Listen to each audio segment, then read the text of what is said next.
Я маю для людей влаштовувати шоу для того, щоб вижити на цій війні.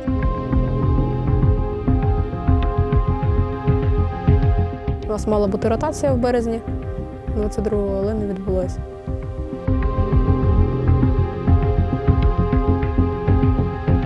Коли там говорять, так, мені не страшно, він бреше. Страшно всім.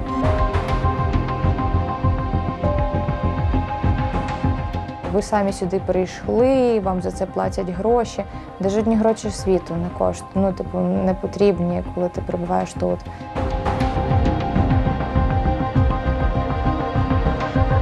І тут уже немає варіантів якось, знаєте, як кажуть, давати задню. Тут уже доведеться до останнього.